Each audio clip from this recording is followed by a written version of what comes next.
Un, dos, tres, probando. Buenos días, ¿cómo están? Espero que bien.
Muy buenos días, queridos odontonautas. Les saluda su amiga Diana Montoya desde el aula virtual de inteligencia dental. El día de hoy con una interesante conferencia patrocinada por nuestros queridos amigos de Straumann. Es un gusto para mí presentarles a la cirujana dentista Fernanda Villalba. Muy buenos días, doctora. Bienvenida. Dejo a los odontonautas con usted. Hola, ¿qué tal? Buenos días. Es un gusto saludarlos. Como bien comentó nuestra presentadora, el día de hoy vamos a trabajar con un tema asociado a un nuevo biomaterial que está llegando a México por parte de nosotros, Straumann. Como introducción me gustaría comentarles que, bueno, creo que es muy importante pensar en cuántas veces ustedes mismos han realizado una extracción dental. Si realmente lo pensamos, tal vez sea uno de los tratamientos más frecuentes que existan en el medio. Hace unos meses, en una promoción internacional de un congreso grande llamado Europerio, un autor en particular llamado Frank Schwartz mencionó un dato que en lo particular me llamó mucho la atención. Él mencionó que en Alemania aproximadamente se hacen más de 13 millones de extracciones al año. Esto me dejó pensando mucho, puesto que si ustedes consideran lo mismo que yo, pues Alemania es un país que cuenta con seguros dentales, que cuenta con atención a una gran parte de su población, cosa que nuestro país no tiene. Por lo tanto, me queda mucho la duda de si esto sucede en un país de primer mundo como lo es Alemania, cuántas extracciones dentales se realizarán al año en México. Desafortunadamente, este es un dato que aún no tenemos registrado. Es importante también mencionar que una extracción dental es el último recurso antes de nosotros poder pues ofrecerle alguna opción rehabilitadora implantosoportada tal vez al paciente. Es decir, es el último recurso que tenemos para salvar un diente, el hecho de hacer algún tipo de tratamiento como endodoncia o algo así. Sin embargo, cuando nosotros, por alguna situación, ya sea del pronóstico del diente o alguna situación, pues incluso de condición de salud sistémica del paciente, es necesario extraer el diente, debemos saber que existen condiciones que van a provocar cambios en la calidad de vida de nuestro paciente. Cambios en su autoestima, cambios en su seguridad social.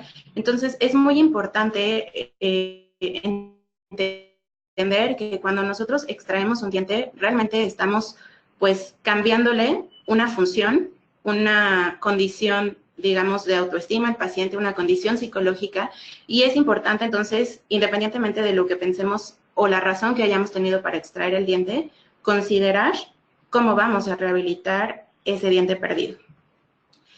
Desde este punto de vista también es importante mencionar que cuando nosotros extraemos un diente, pues entonces vamos a enfrentarnos a una cierta situación biológica o a una cascada de eventos que suceden de forma local en el sitio. Este proceso o esta cascada suele ser irreversible, ¿sí?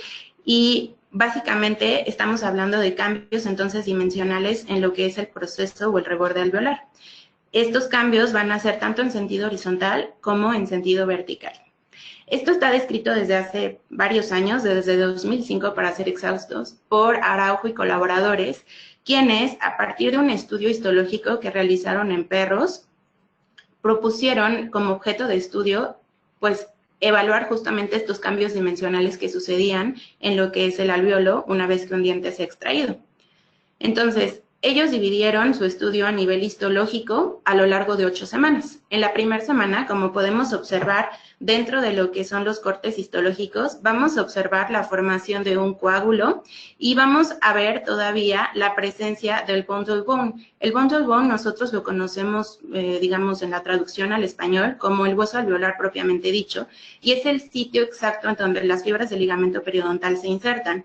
Estas fibras en la primera semana aún se conservan y en la parte más superior de la cresta vamos a poder observar lo que son cambios en cuanto a la población celular que rodea el exterior de estas crestas, tanto vestibular como lingual o palatina, y estas células, poblacionalmente hablando, son los osteoclastos.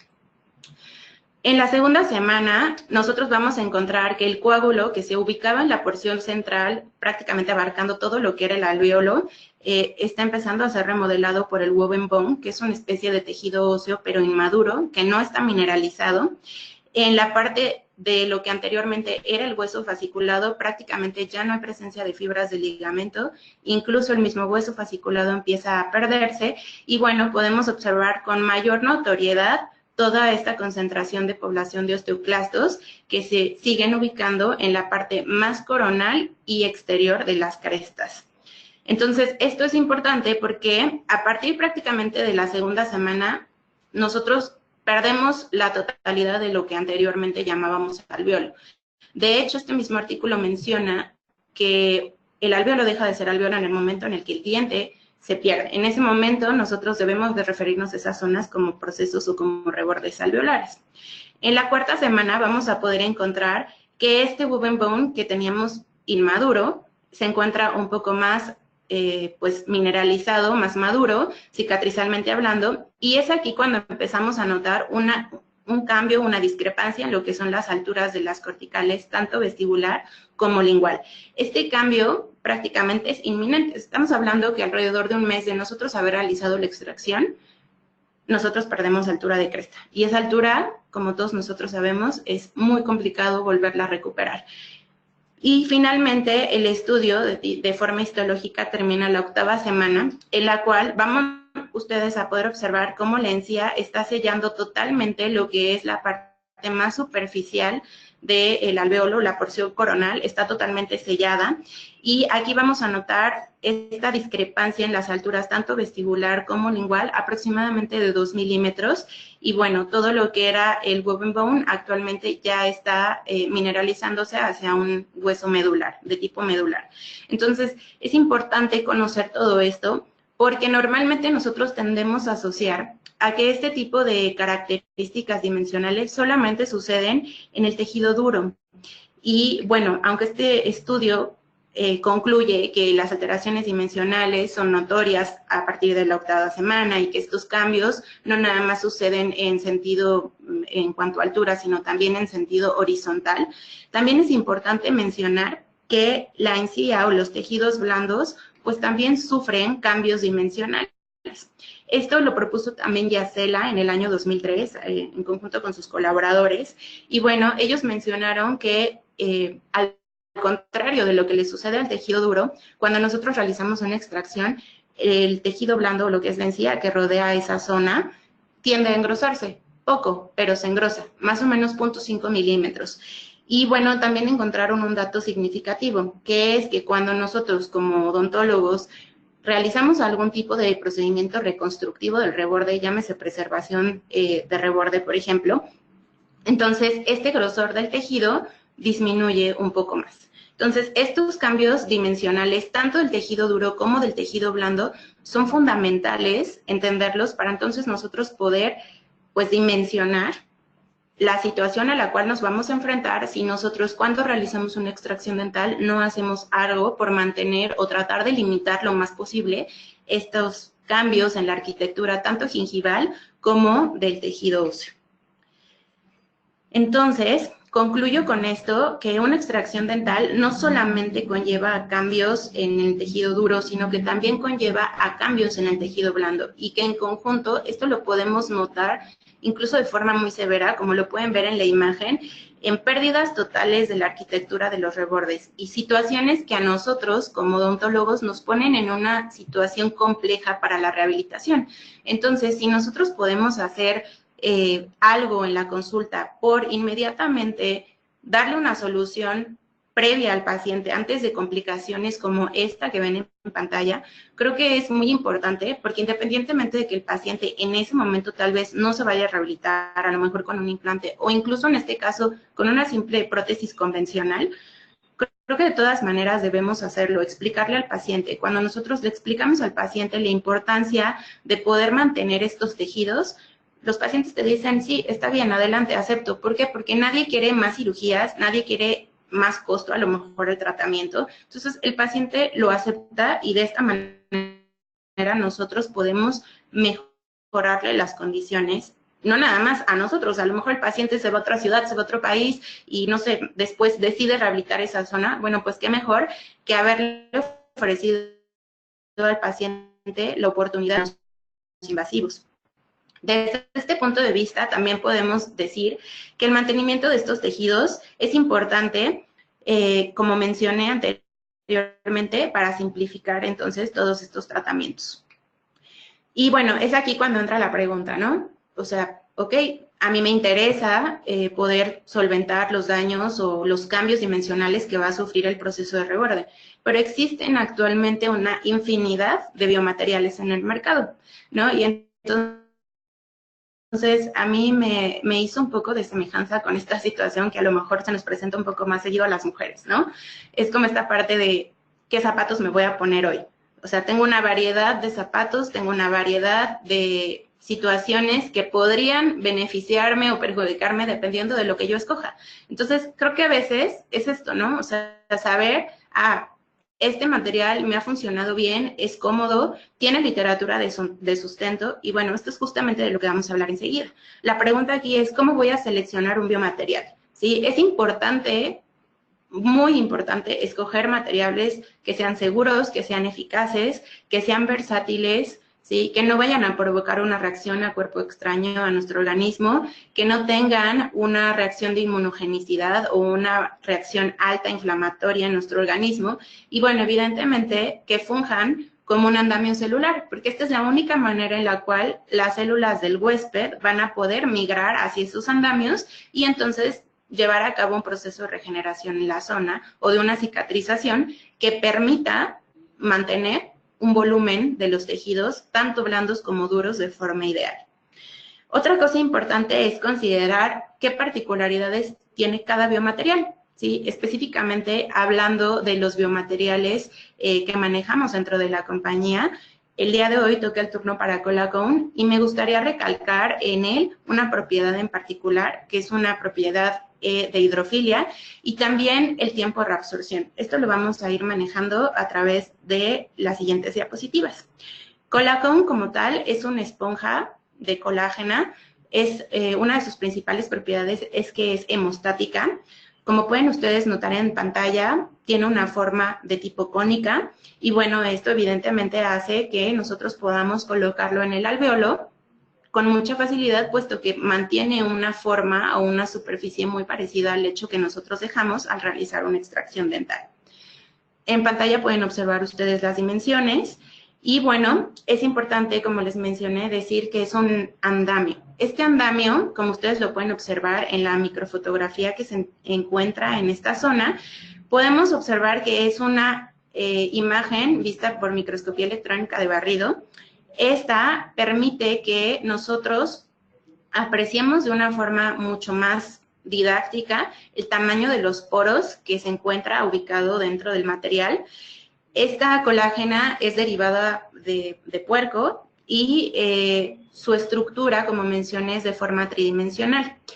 Su tiempo de graduación aproximado es de 2 a 4 semanas y la forma en la cual nosotros metabolizamos de alguna manera este biomaterial es a través de reacciones enzimáticas. Existen una gran variedad de estudios que se han realizado o que se están realizando en este momento con este biomaterial. Algunos de los autores que están trabajando en ellos son, por ejemplo, Spulian, Ander, Rotamel, y bueno, definitivamente nosotros podemos llegar a ocupar este material en diversas cirugías o diferentes situaciones quirúrgicas.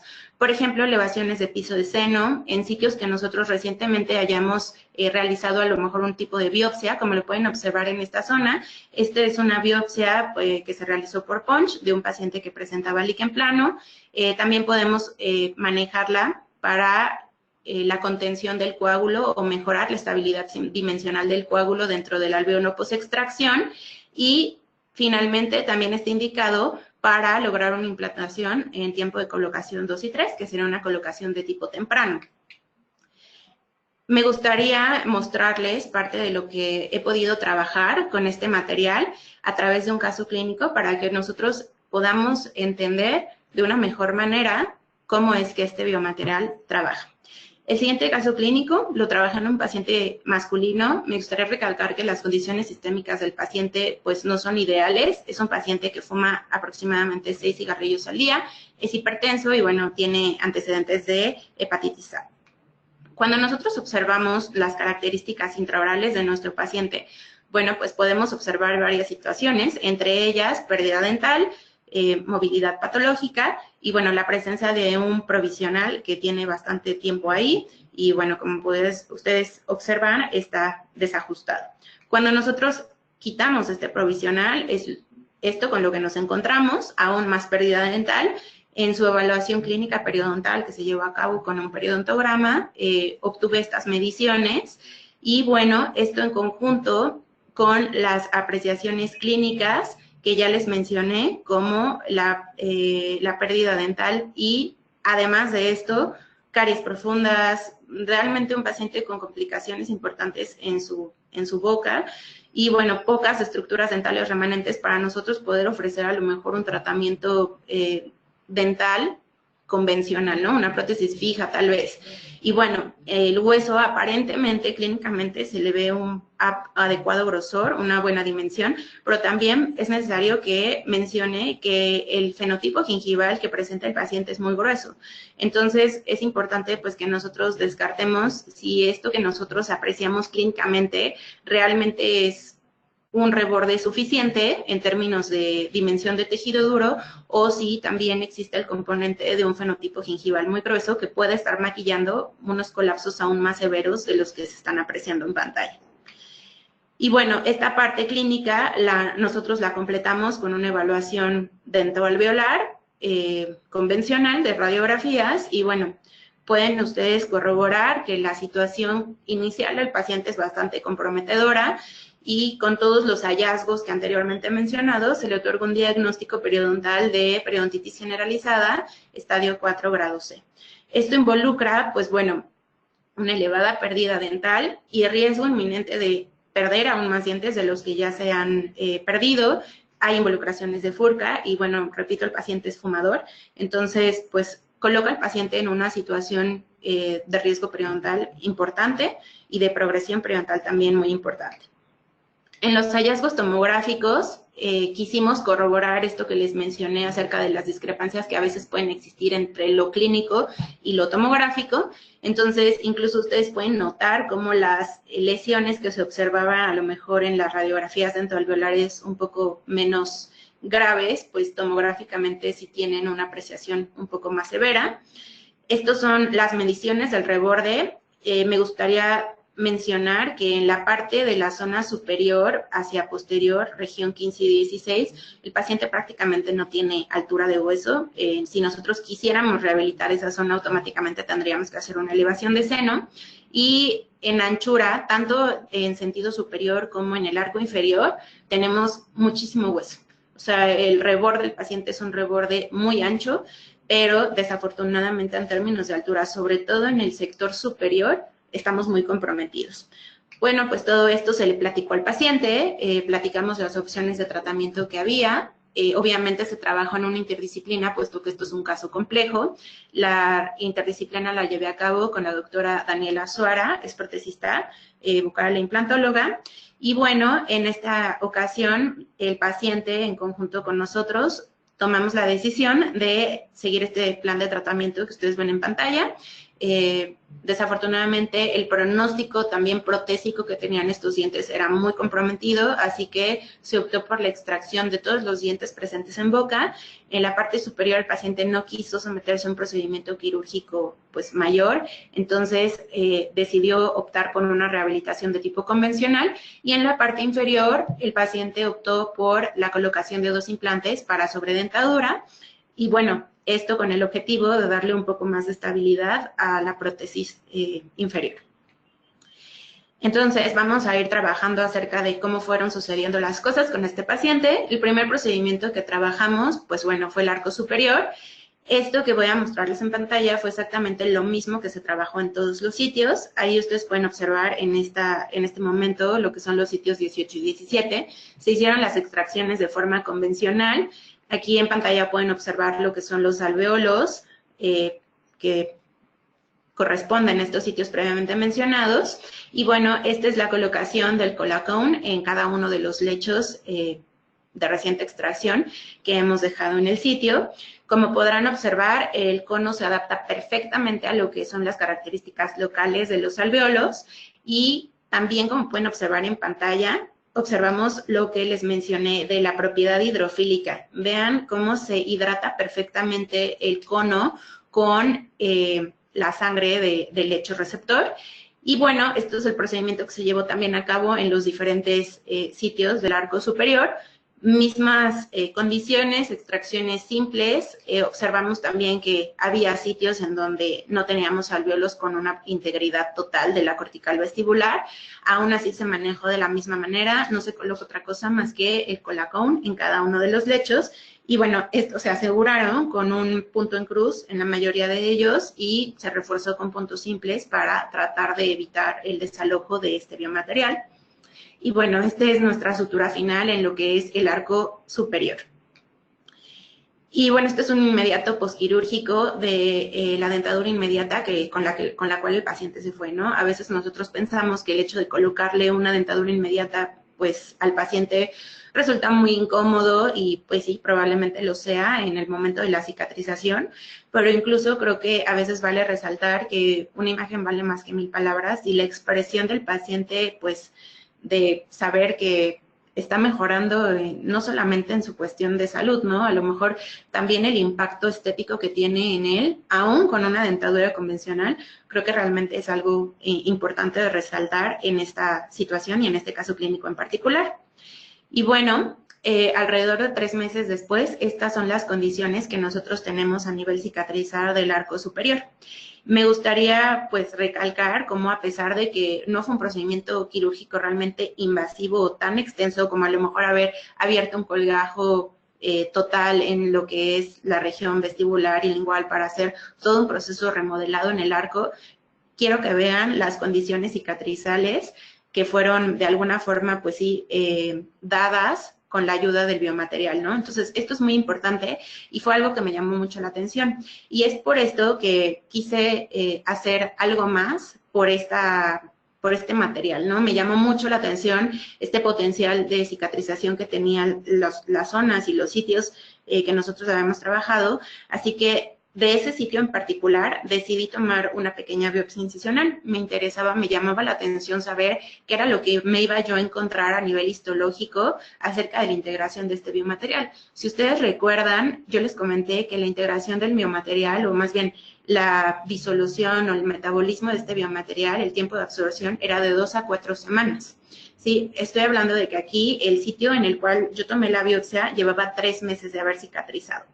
Entonces, bueno, como podrán observar aquí en pantalla, esta fue la pequeña muestra que obtuvimos y este espécimen, pues lo mandé a la División de Estudios de Posgrado e Investigación de la Facultad de Odontología de la UNAM y bueno, ellos me entregaron este resultado histopatológico y realmente me sorprendió mucho porque como les mencioné, el mismo biomaterial dice que su tiempo de reabsorción es de 2 a 4 semanas y como un hallazgo adicional a mi caso, pues quiero destacar que esta muestra que yo envié aún estaba presente el biomaterial, prácticamente a los 3 meses postquirúrgico, ¿no? Y bueno, como ustedes podrán leer en la descripción del estudio, pues todo muestra que es un andamio de tipo injerto y bueno, y que este andamiaje ha permitido la formación o neoformación de hueso en la zona y que está en vías de maduración.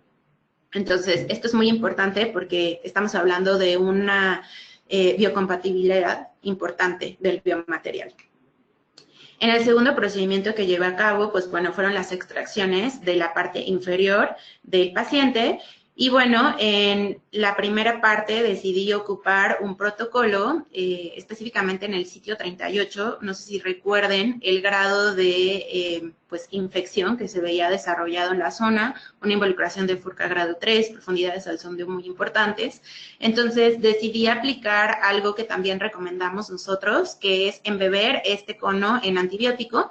En este caso decidí ocupar una cápsula de clindamicina de 500 miligramos. Esta la hidraté un poco con solución salina y una vez hidratada embebí el cono en lo que es el antibiótico, como ustedes lo pueden observar del lado derecho de la pantalla. Aquí podemos observar cómo el biomaterial está perfectamente hidratado con lo que es el antibiótico. Una cosa que también me llamó mucho la atención es que a pesar de ser pues una esponja de colágena, fíjense cómo nunca pierde como la estructura, ¿no? O sea, la forma del cono no se pierde y aún a pesar de que está hidratada, si ustedes pueden apreciar en pantalla, nunca se deshace esto es importante porque, pues, en comparación a lo mejor con otras esponjas de colágeno que existen en el mercado, tenemos la experiencia de que se hacen chiclosas o pierden, pues, sus propiedades físicas.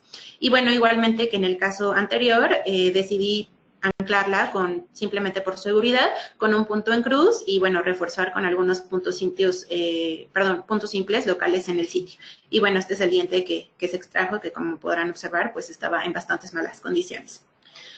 Posteriormente, en otro de los sitios, en donde si ustedes aprecian en la imagen, prácticamente no tenía absolutamente nada de tabique interradicular ya en la zona, un proceso destructivo de enfermedad periodontal severo, decidí aplicar otra de las indicaciones que también tiene este biomaterial, que es nosotros poderlo hidratar con Emdogain.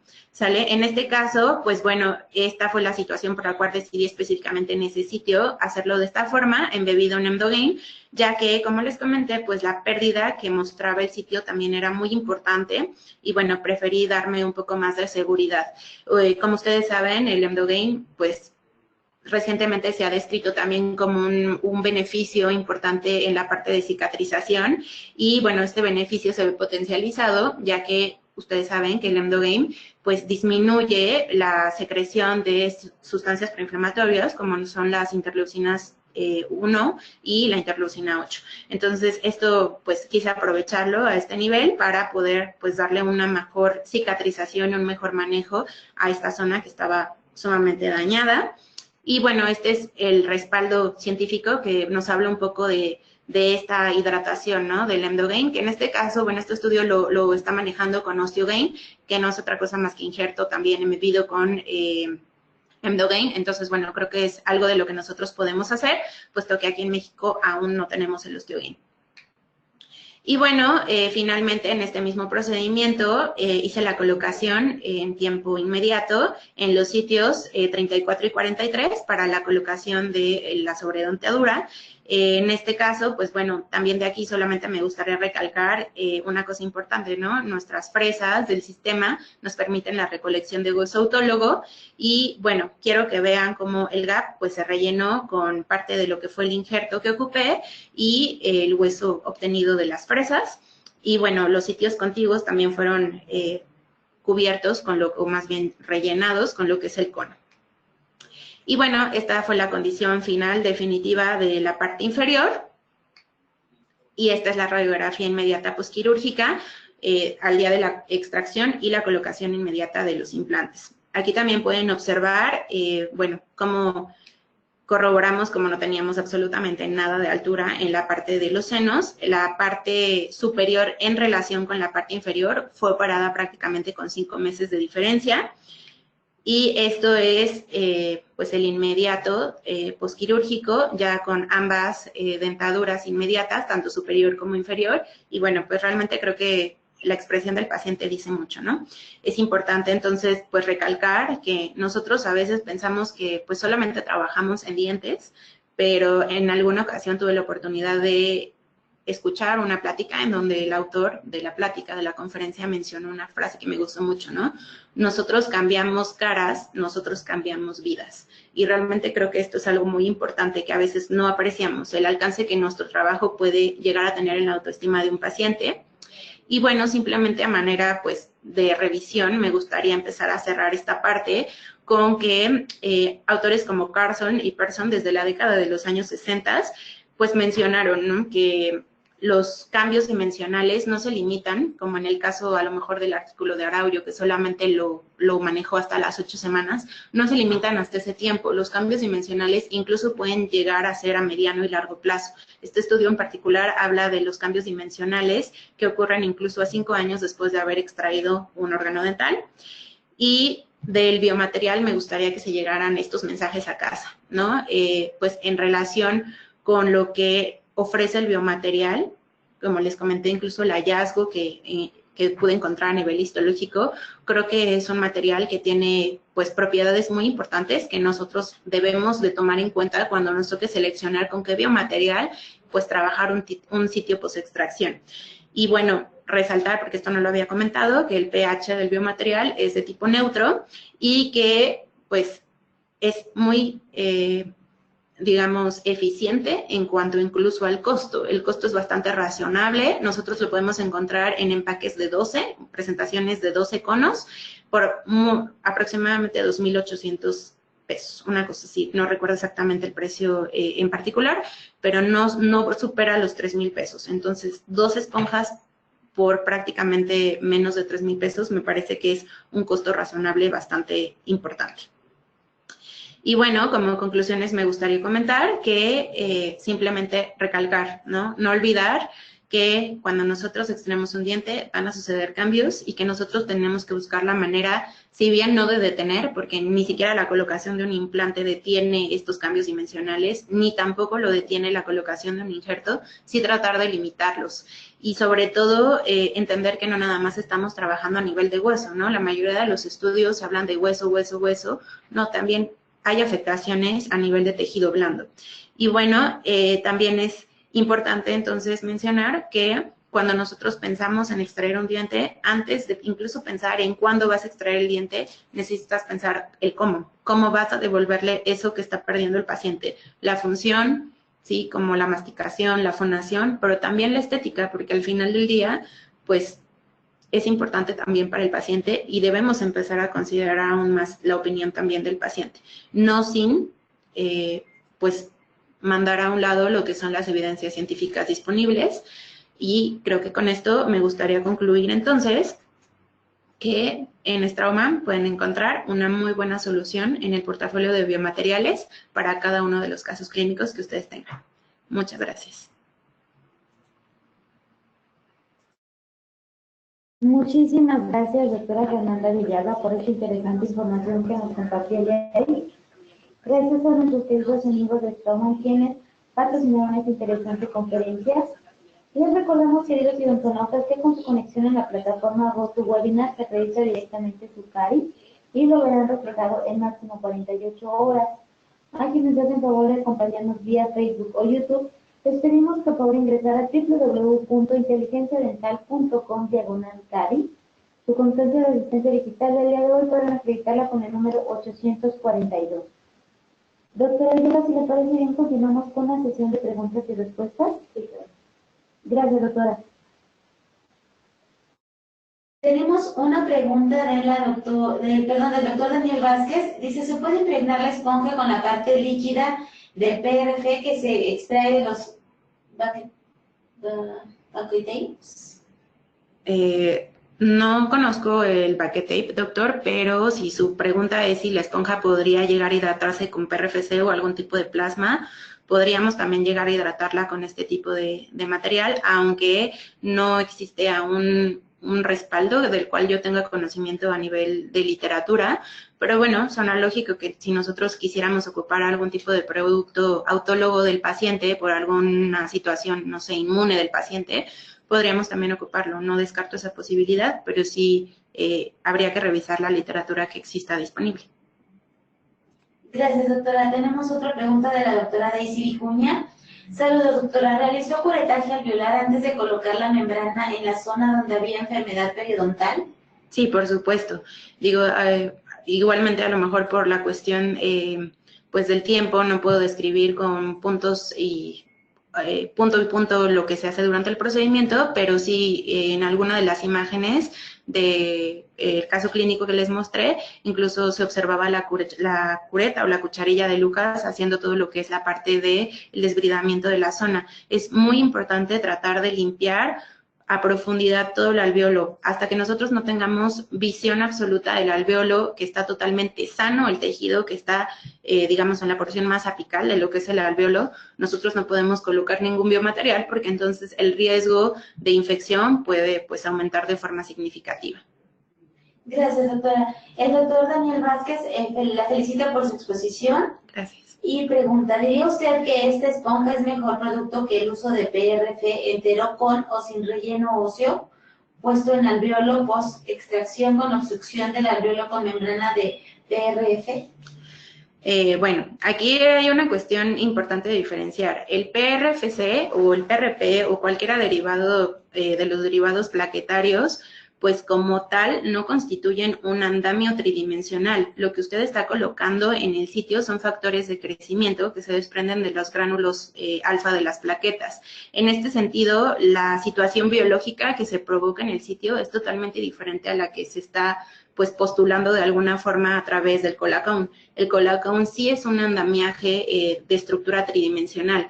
Entonces es difícil, o me resulta en este momento difícil a lo mejor compararlos, porque las situaciones biológicas por las cuales están sucediendo el proceso cicatrizal son totalmente diferentes. En un lado, me refiero los componentes plaquetarios o como el plasma, cualquiera de sus versiones, trabajan de forma osteoinductiva. Y en este caso, en la parte del colacón, simplemente es un estabilizador del coágulo a nivel hemostático con colágena. Y bueno, la colágena de alguna manera estimula a los trombocitos y bueno, de alguna manera facilita aún más la cascada de la coagulación. Entonces, bueno, son situaciones diferentes a nivel biológico. Entonces, compararlas desde este punto de vista, ¿qué le resulta mejor? Pues tendríamos entonces que evaluar de forma individualizada el caso del paciente, ¿no? ¿Cuál es su situación a lo mejor sistémica, inmune, o por qué situación nosotros elegiríamos uno sobre de otro material? Gracias, doctora. Tenemos otra pregunta del doctor Pérez. Dice, hola, doctora, ¿podría repetir el protocolo para hidratarla con antibiótico? Le envía saludos. Sí, claro.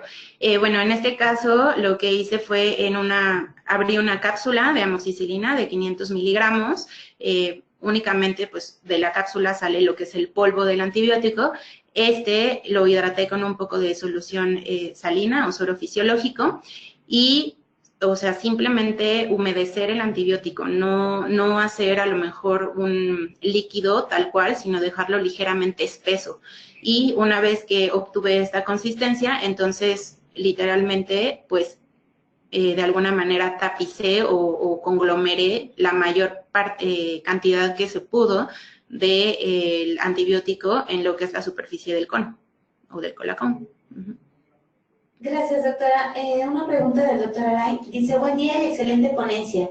¿El biomaterial únicamente está indicado solo en alvéolos post-extracción con 4 paredes? No, bueno, igualmente en uno de los casos clínicos mostré que había pues una dehiscencia de la cortical vestibular y bueno, decidí ocuparlo puesto que es importante también mencionar que nosotros sabemos que nuestro periósteo también funge un papel importante en términos de regeneración. Entonces, en este caso en particular, yo no abrí un colgajo de espesor total, simplemente trabajé con la parte, digamos, que dejó la extracción del lecho. Es decir, no elevé un colgajo, simplemente dejé la pared blanda del sitio, la cureteé lo más que se pudo, la limpié lo más que se pudo y posteriormente coloqué el cono. Entonces, desde este punto de vista, creo que gran parte también del proceso y éxito de la cicatrización en ese sitio tuvo que ver mucho con cómo decidí o no aperturar el colgajo. Gracias, doctora. El doctor Octavio Posada pregunta, ¿existe evidencia de si la regeneración del hueso es porcina o humana? Bueno, a nivel histológico, doctor, cuando nosotros colocamos un biomaterial, independientemente del origen, quiero decir, sea humano o sea animal, o incluso sea sintético, nosotros no estamos colocando como tal hueso porcino. O sea, nosotros estamos colocando un andamiaje que proviene de un animal, que en este caso pues es de tipo o de especie porcina, pero como tal usted no coloca hueso porcino, ¿sí? Solamente coloca las estructuras que facilitan que las células nativas del paciente humano pues proliferen en ese sitio. Es decir que directamente, siempre he explicado esto como, no sé si todos ustedes hayan tenido la oportunidad de tener una hoja de un árbol y guardarla en un libro por un tiempo. Cuando nosotros volvemos a sacar esta hoja, pueden observar que solamente permanecen en ellas como las estructuras vasculares, pero ya no existe nada del contenido orgánico. Es decir, ya no vemos a la hoja como tal, solamente vemos las estructuras que soportaban lo que era, pues, o lo que nosotros vemos de color verde, ¿no? La hoja. Entonces, siempre he pensado en esta analogía para explicar lo que es un andamiaje. Es exactamente lo mismo. Usted no está poniendo las células del puerquito, usted está poniendo las estructuras que soportaban a esas células del puerquito. Por lo tanto, son las células nativas del paciente humano las que migran hacia esos componentes o esas estructuras que quedaron del andamiaje porcino. Así que en este respecto, la respuesta es, la evidencia dice que pues el hueso que nosotros obtenemos es hueso humano. Gracias, doctora Villalba. Tenemos otra pregunta de la doctora Beatriz Jiménez. Dice, ¿en pacientes con insuficiencia renal y la colocación de mi antibiótico es recomendable? Los pacientes con insuficiencia renal normalmente tienden a tener discrasias sanguíneas. Este tipo de situaciones pues hacen que sean más propensos a tener defectos en las cascadas de la coagulación y definitivamente el Colacone es una opción muy importante y claro que sería una indicación porque justamente su componente o su principal propiedad de estabilización local del coágulo, pues en este paciente en particular que usted me está describiendo, pues sería muy importante a tomar en cuenta, puesto que evitaríamos un riesgo de hemorragias secundarias y de esta manera pues facilitaríamos que el paciente pudiera controlar, o más bien usted pudiera controlar mejor el sangrado postquirúrgico. Gracias. Tenemos otra pregunta de la doctora Erika Muñoz. Dice, buen día, doctora, una pregunta. ¿El andamio se puede usar solo para conservar la pérdida de hueso o forzosamente se utiliza para hacer implantes? No, o sea, una de las indicaciones puede ser la colocación de implantes en tiempo temprano, pero usted simplemente, o sea, no sé, vamos a suponer que lo único que busca es preservar o tratar de limitar el colapso que se pueda presentar en esa zona, claro que lo puede ocupar, doctora. Gracias, doctora Villalba. Tenemos una pregunta de la doctora Paola Cárdenas. Dice, ¿se puede colocar con ácido tranexámico? Sinceramente desconozco qué es el ácido tranexámico. No sé si usted me pudiera orientar un poco más para que yo pudiera contestarle la pregunta, porque no lo había yo escuchado. Gracias, doctora. El doctor Héctor Manuel Canseco dice, excelente plática. ¿Cuánto tiempo dura en la zona el antibiótico que coloca localmente? Y le envía saludos desde Villahermosa, Tabasco. Gracias, doctor. Esta es una excelente pregunta, puesto que si nosotros retomamos conceptos de farmacocinética y farmacodinamia, tal vez algunos de ustedes pensarán que el hecho de trabajar de esta manera el antibiótico, pues puede quitar estas propiedades, ¿no? Nosotros sabemos que cuando una tableta, etcétera, no tiene la situación deseada para poder partirla incluso, que sería la ranura, por ejemplo, pues ahí empiezan a haber complicaciones de si realmente el medicamento está llegando a hacer lo que nosotros necesitamos que haga. Desde este punto de vista, por eso es que decidí ocupar una cápsula, porque la cápsula únicamente es una especie de protección a nivel entérico para el estómago, mientras que el polvo de la cápsula sigue siendo la parte o la sustancia activa. Entonces sí les recomiendo que lo ocupen en este caso, si van a emplearlo con amoxicilina, con uso de una cápsula, para que ustedes puedan obtener las propiedades de farmacocinética y farmacodinamia, pues a lo mejor con un poco más de certidumbre. Ahora, en cuanto a cuánto tiempo permanece ahí el antibiótico, bueno, esto sí, yo creo que es importante también retomar la parte de la reabsorción del biomaterial, ¿no? O sea, nosotros como marca decimos que el biomaterial tarda en reabsorberse o metabolizarse de 2 a 4 semanas.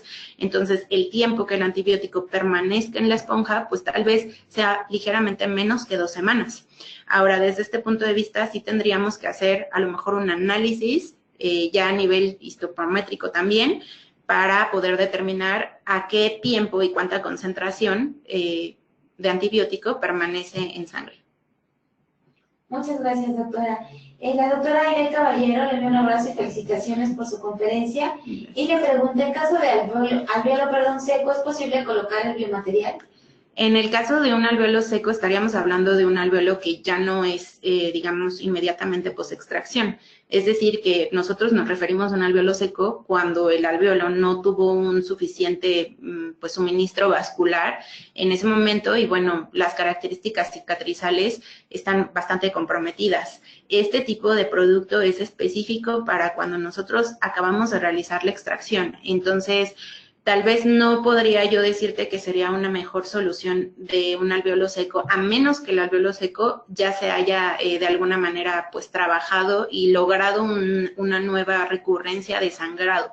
Esta sería la única forma en la cual podríamos nosotros ocuparlo, puesto que de otra manera, si tienes al paciente con alveolitis o con un alveolo seco y en ese momento, así como está el paciente, colocan el cono, pues no va a tener pues realmente un beneficio para el paciente, ¿no? Porque además estamos hablando de que el colacón es un hemostático y en un alveolo seco lo que tú quieres es que el paciente pues sangre para que pueda cicatrizar.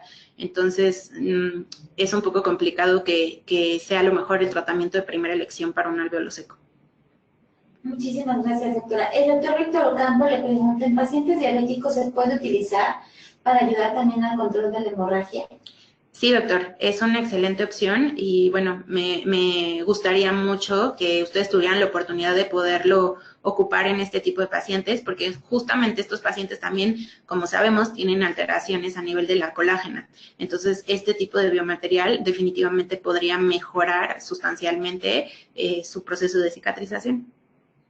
Gracias. El doctor Alejandro Peña pregunta, después de colocar este material, ¿en cuánto tiempo se puede colocar un implante?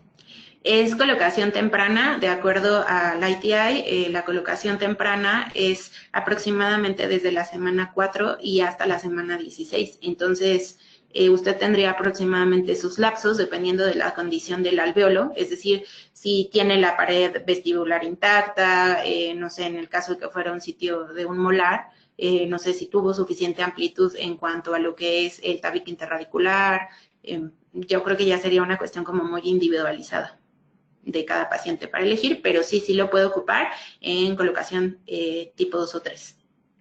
Gracias, doctora. Tenemos una pregunta de YouTube. El doctor Ismael Mancera dice, bueno, le envío un saludo y las felicitaciones. Y le gustaría preguntarle, en casos que no esté indicado la colocación de un biomaterial. ¿En qué casos no está indicado? Bueno, tal vez la sincera y única contraindicación, a lo mejor para pedirles que no ocuparan un biomaterial, sería si, solo si el sitio estuviera demasiado infectado y ustedes consideraran que de tipo, o sea, de forma local no pudieran darle un control, porque pues obviamente el biomaterial correría un riesgo importante para poderse integrar, ¿no? Pero en este caso, bueno, yo me ayudaría, como lo mencioné en el caso clínico, pues empapando esta esponja en antibiótico y además si es necesario y si la infección, no sé, fue muy recurrente o bien fue muy severa, pues incluso con medicación también de tipo sistémico. Gracias, doctora. El doctor Pedro Llanos le dice, ¿cuáles serían las contraindicaciones del uso de este biomaterial? Bueno, es una pregunta que tal vez vaya un poquito ligada a la pregunta anterior, pues al respecto igual, o sea, insisto, a menos que de forma local tuviéramos alguna situación que de forma muy particular nos llamara la atención y tuviéramos nosotros mucho temor de que el biomaterial pudiera contaminarse con algún residuo de alguna infección, bueno, tal vez ahí no lo usaría tal vez como una contraindicación directa, pero sí tendríamos que evaluar, entonces, si preferirían no colocar nada o bien hacer lo que les comenté, ¿no? Del protocolo combinado de embeberlo en antibiótico y además darle una protección a nivel sistémico. Muchas gracias, doctora. El doctor Daniel Vázquez le pregunta si se puede humedecer con rifamicina. Pues sí, podría ser una opción, pero sin embargo sabemos que este tipo de antibiótico pues no tiene a lo mejor una probada pues mejoría a nivel odontológico. Normalmente este tipo de medicamentos no son de primera elección en odontología. Entonces, pues bueno, en este caso le sugeriría, doctor, que si usáramos medicamentos que a nivel odontológico está demostrado que pues no se tienen acción en lo que es incluso concentraciones de saliva, ¿no? Como es el caso de la amoxicilina. Muchas gracias, doctora. La doctora Marta Ramírez nos pregunta si puede compartirnos su correo o teléfono para que puedan... Sí, por supuesto. De hecho, justo olvidé pasar la última diapositiva. Aquí tienen cualquiera de mis datos de contacto. Sí, claro. Aquí pueden ustedes encontrar lo que son mis redes sociales, si gustan regalarme un like, y también pueden encontrar lo que es mi correo electrónico, por si es que ustedes gustan enviarme algún comentario, alguna duda, o si bien quisieran que yo compartiera algún tipo de información de artículos o algo que haya mencionado, adelante. Gracias, doctora. Tenemos un comentario de la doctora Trampe. Dice, buen día, excelente ponencia y sobre todo fundamental para lograr el éxito en tratamientos de periodoncia. Le envía saludos desde Chiapas. Muchas gracias. Tiene también saludos y felicitaciones de la doctora Jessica Delgadillo, que lo están viendo en la ULA Campus Norte. Muchas gracias. También felicitaciones de muchos lugares. La doctora Gabriela Cifuentes le manda un abrazo y felicitaciones por su conferencia. Muchas gracias. Qué bueno que esto ha sido de su agrado. Pues muchísimas gracias, doctora Fernanda Villalba, por esta interesante información. Agradecemos mucho su presencia y agradecemos a nuestros queridos amigos de Strauma. ¿Quiere despedirse de la ciudadana, doctora? Pues les agradezco muchísimo su tiempo. Espero que esta información les sea útil y bueno, me dará mucho gusto si es que alguien tiene algún otro comentario que me lo pueda hacer saber. Y bueno, agradezco su atención. Hasta luego. Muchísimas gracias, doctora Fernanda Villalba. Agradecemos a ustedes, queridos odontonautas, que se conectan de todo nuestro país y de países hermanos latinoamericanos. Fue un verdadero placer recibirlos el día de hoy en el ciberespacio. Les agradecemos mucho su tiempo, confianza y preferencia. Nos encantará encontrarles próximamente en esta aula virtual para que disfruten de las interesantes conferencias que tendremos en vivo para ustedes. Se despide su amiga Diana Montoya. Que tengan una excelente tarde. Hasta pronto.